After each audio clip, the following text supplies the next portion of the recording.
What's going on, guys? This is the day. This is the day I've been waiting for. It's time. It's coming home. Welcome to Love of the Game. This is why this game means more. We're predicting, we're previewing, and we're just highlighting what's going to be happening in today's match between England versus Ukraine. I was going to say Sweden because we got that one wrong. England versus Ukraine in the quarterfinals of Euro 2020. We've got our predictions. And some of us got it correct. Ani and I, we predicted that England are going to beat Germany. Ani went against his better judgment of going to the team that he's supported for since the 90s and saying no. And the link to that video is right up here. So make sure you go look at that video. Sujay stuck to his guns. He was like, how can you say England? How can you say England? Well, England are there. Germany aren't. So take that, buddy. That's what you get. Okay, but before we recap what happened in England and Germany, man, I think Ukraine versus Sweden was like the game of, like, it was so unpredictable.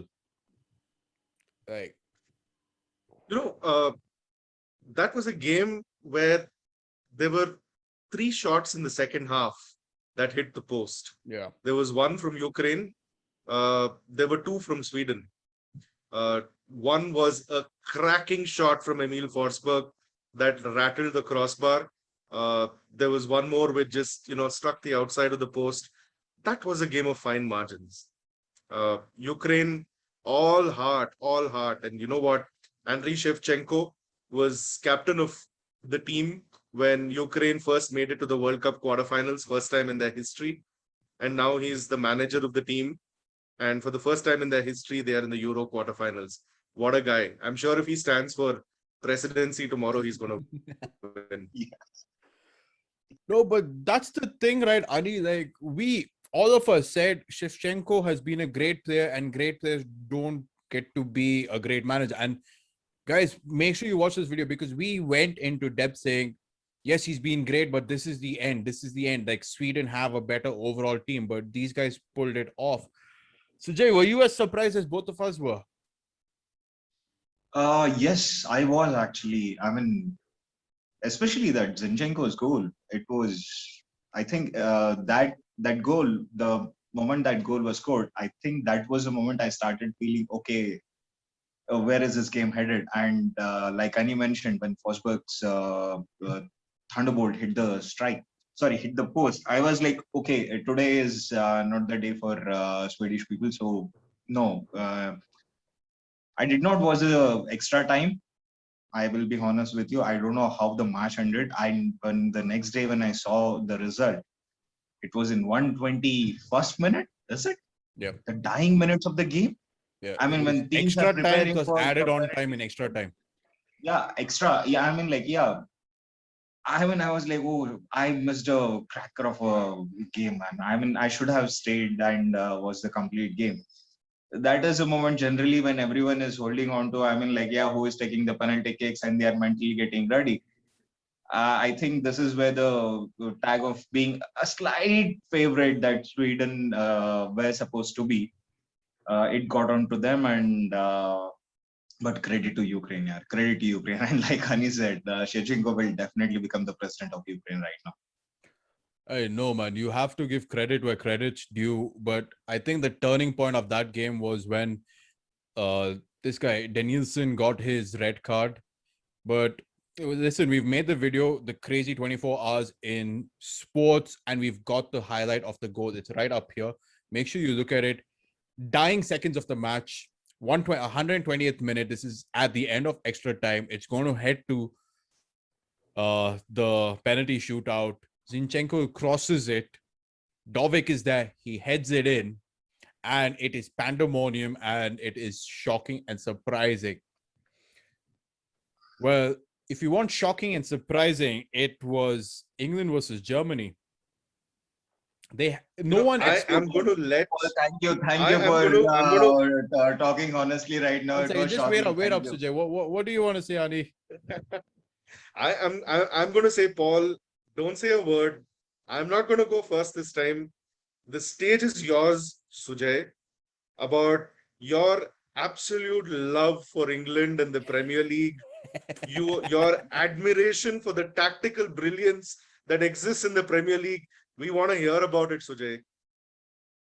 Uh, no, Hey, listen, you can't push this on me, man. You did this last video where you said, why England? Why? What happened, dude? Tell me. What happened to your see, Germany? it's pretty straightforward. Okay, England were England were by far the best team. England played like the Germans on that day. We could see even from the build-up when the match was happening in Wembley. I mean, the entire English team were so pumped up. I mean, like it was like they were playing a final game.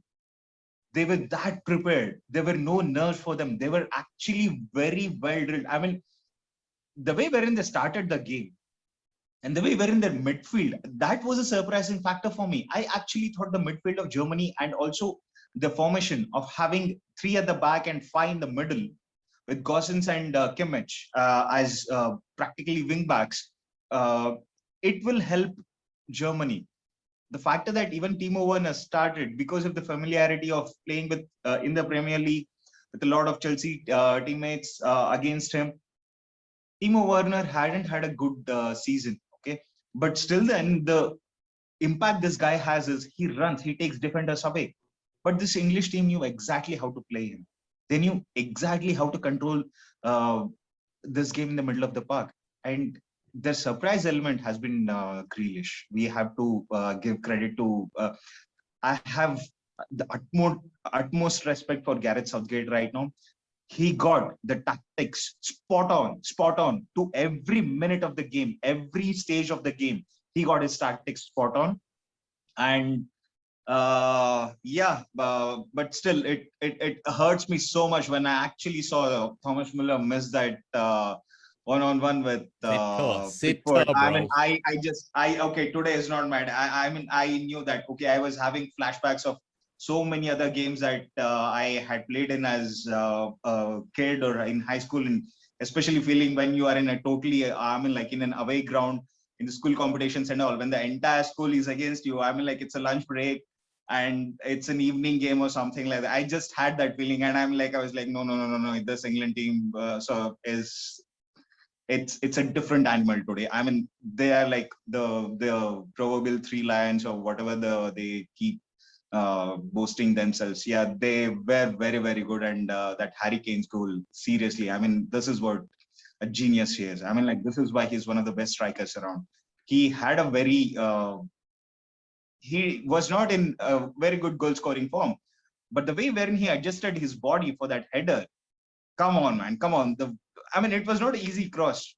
I mean, there was uh, okay after that goal. I mean, I just all credit to You know what, England. Sujay? Seriously, all credit to I England. am Worthy going to winners. interrupt you at this moment. I am going to interrupt you at this moment and just say that it's so pleasing to see that you have acknowledged Gareth Southgate as somebody who gets tactics spot on. You know, the entire world just says Southgate is useless. He has no idea about football tactics. He's just a defender who's ruining a perfectly good attacking unit that England has, and so on and so forth. But, you know, on the day, the surprising thing for me is that Southgate absolutely mirrored Germany's formation and tactics. Man for man, it was role for role the same as Germany. And what was the difference maker was the substitutions. Yeah. Southgate brought in a creative midfielder in Jack Grealish. Joachim Lau brought in a defender in Emre Can. And that is after Germany were a goal down. And, you know, there are several commentaries available about, you know, how Joachim Lau has not really evolved his tactics since the 2014 World Cup. And really, this was the culmination. This was the low point for him. As a lifelong Germany fan, it hurt me It hurts me, no doubt, to see the team performing like that. But on that night, I was like, Germany don't deserve this. Let England win. Germany don't deserve this. They will come back under a new manager, probably with new tactics, probably with new energy. But on that night, they didn't deserve it. No, but I think both of you have hit the nail on the head. And like, I know you guys are giving a lot of credit to Southgate. Like, I think the game only turned in the 70th minute, and that was when Grealish came on. Like, until then, it was cagey. It was people, they were just feeling each other out. It was Kane, like, Sterling had an opportunity, didn't go in. It was very cagey. But my Grealish, the magician, and make sure you follow us on Twitter. Like, throughout the game, that was the whole thing. Like, how could like a generational talent like a Foden, a Grealish be on the bench? But like Ani said, it was to combat the well-oiled machine that you thought was Germany. Because, and here's the thing, here's a fact. It's been over close to 55 plus years. No, more than 50. I think 60, 66, 55 years since England beat Germany in any major tournament. And the last time that they beat them was in 1966 when in Wembley. So how fitting that they beat them after all these years in a major football tournament. They've never done it. But it all goes down to like, what's his tactic going to be? Like, I want to ask this to you guys. Does he play the same tactic against Ukraine, or should he start Grealish? Because Grealish was the difference maker in the game. I think there is going to be some amount of change, either tactically or in the starting 11 or both. Ukraine definitely don't hold as much terror as Germany does. Whether Germany, currently is good enough or not, just that aura of Germany made him, put out a particular starting 11. I don't think that's going to be the case against Ukraine. Before we begin all that, there's something that we should notice, that Harry Kane's goal and Artem Dobik's goal are exactly the same. Both of them were in, they contorted their bodies. It was a close header, it was the goal was just there, but it was technically a difficult header, and they had carbon copies. That's just a random observation that I had. But coming back to England, probably they might start with Grealish. Probably they might start with Foden.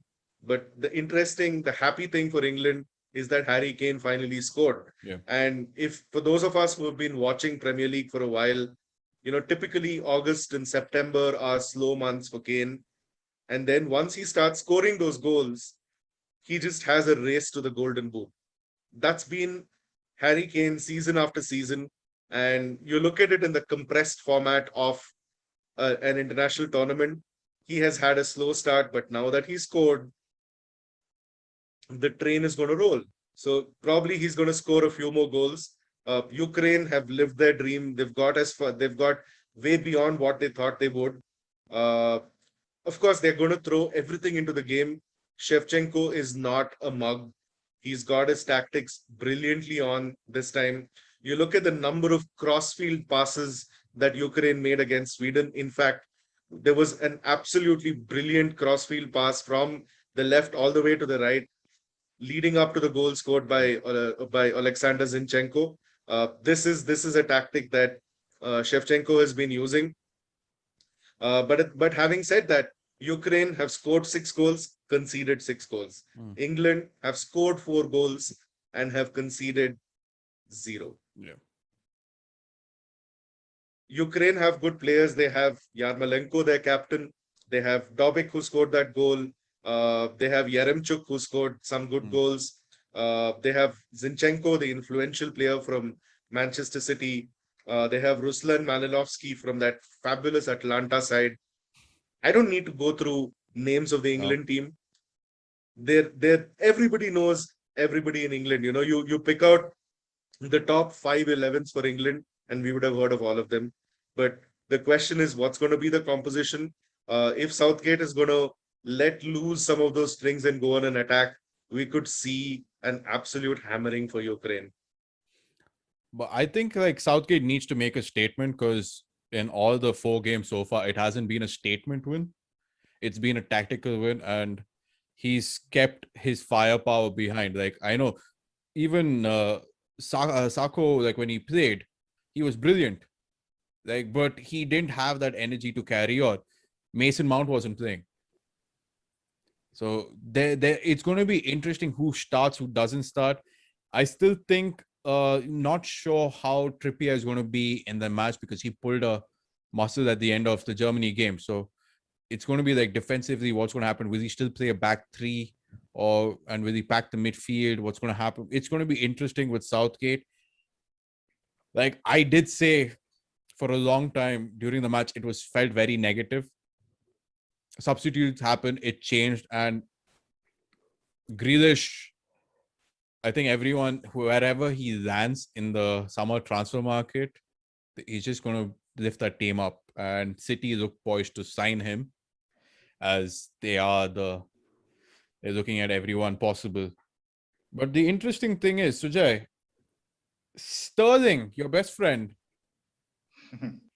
yeah, he's been the one who's been holding the ship steady till, like Ani said, the floodgates, hopefully they open for Harry Kane. Like, do you think Sterling can continue this form of holding it, or do you think it's time for like to let the floodgates open and let more creative guys come in and give Sterling a break?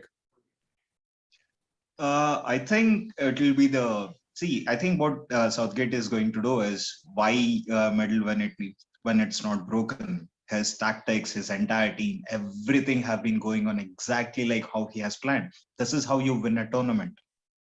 You don't make a statement you don't need to make any statements. I mean, unless and until you are Brendan Rodgers or someone, you don't need to make any statements or anything like that. You just see he's winning games right now. He has made the biggest statement by winning a 2-0 against Germany. This match will be remembered for, I mean, like even 20, 30 years from now. Okay, he doesn't need to. It's a Ukraine team. What Ukraine are going to do? I still have my doubts regarding that. I think Ukraine might attack. They will be on with their counter attacks. I mean, like not attack as in they will be switching to a low block counter attacking game properly. But what I think Southgate will do is no. I don't think Grealish is going to start this game. It will be exactly how the team was against Germany. It's a well-knit team. I mean, like what I think will happen is in this game onwards, Harry Kane will start scoring, and right now Raheem Sterling can take a breather just playing the game. I mean, like let him play for 50, 60 minutes or something like that. Because though we have had our opinions, I mean, though we both have been vocal about Sterling and his form in this year, I still think Sterling is going to start. I still think it will be Declan Rice and Kevin Phillips in the center of the park. And I think instead of Saka, maybe a Foden might start. That might be one of the changes that I can expect. But apart from that, I don't see much changes as in personnel with regard to England. And I think this is, like Ani pointed out, this might be, I mean, like when this is a moment generally when Harry Kane starts coming into form, scoring those goals. I think Kane will score a goal in this. I mean, he's the person who will be taking on the burden. The advantage of having Jack Grealish coming on from the bench for any opposition team, and if you start him in the game, it's totally different. There is a benefit to having a player like Jack Grealish on the bench there. Any opposition manager, he will be looking over his shoulders. Okay, that bugger is sitting there. Okay, that bugger is sitting there. There is always that element of surprise. That, I mean, opposition managers will always be worried about it. This is the ace in the hole for Gareth Southgate. But He's not going to start him. wait. Before you go ahead and brand Jack Grealish ace in the hole, just because he had hand in both the goals, there's one thing that I think we've kind of dismissed. It's like when you have Rashford who's sitting on the bench, you have like Henderson's not been in the form. You have a Mason Mount who has been in form. and you're playing with two defensive midfielders, like would I take Declan Rice over Kevin Phillips, or would I take Calvin Phillips over Declan Rice? I think I would take a Declan Rice, and then I might have like a Mason Mount over there, and then still have Grealish, because the thing is, like, you're playing Shaw and Trippier. Shaw, does he have the legs? Because Trippier was doing most of the running, and Shaw, the only reason why he had any success was Sterling was ahead of him.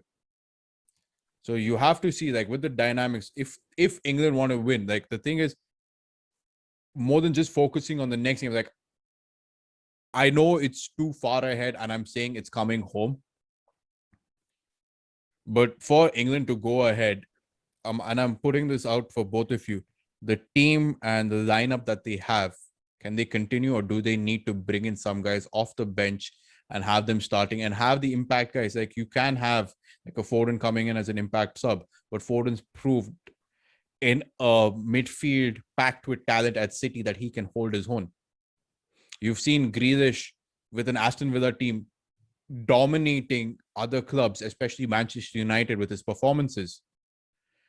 You've seen what Rashford's done. Like, do you think it's time to unleash the potential that is England? Because yes, you have your defensive rock. You will take a Declan Rice or take a Calvin Phillips, or if you want even more experience, you have guys coming off the bench like Henderson.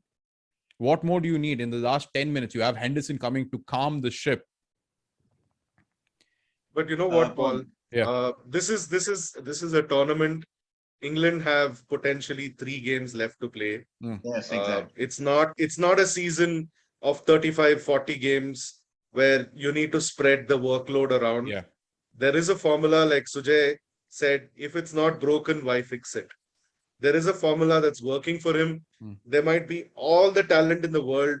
You know, even hypothetically, if there was Messi, Ronaldo, Pele, and Maradona on the bench, but the starting 11 was doing its job, I would still not be tempted to bring those guys in just to give them a run out. Okay. You're becoming Enrique right now. You are overthinking. I'm not overthinking, man. I am just like, the thing is, guys, please go follow our Twitter. We are on these games. We are constantly commenting, tweeting, and stuff. And these guys have pointed out, yes, if it's not broken, don't fix it. But the 70th minute was a turning point. When Grealish came on. Turning points are meant to be turning points, right? No, it was a So turning Grealish point. But starting and Grealish making an impact are two very different things. So probably that, you know, since we're giving so much of credit to Southgate, probably that was the plan all along. It could be. And on that defensive and deflating note, what are your predictions? England.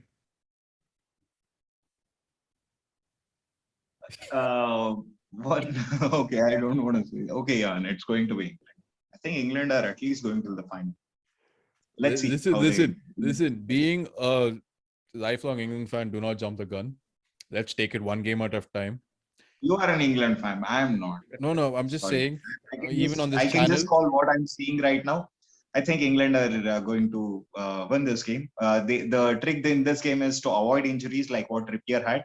So they will not be definitely going for full throttle to entertain the fans and all. That's very amateur-ish to actually do in a tournament like this, wherein you have the upper hold, wherein you have the momentum.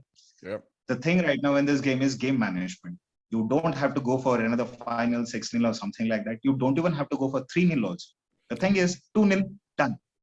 I think that is what I get what you're saying, Sujay, but we're all predicting England. The only thing with England, if they want to progress, they need to make sure Maguire, Phillips, and Rice do not pick up another card.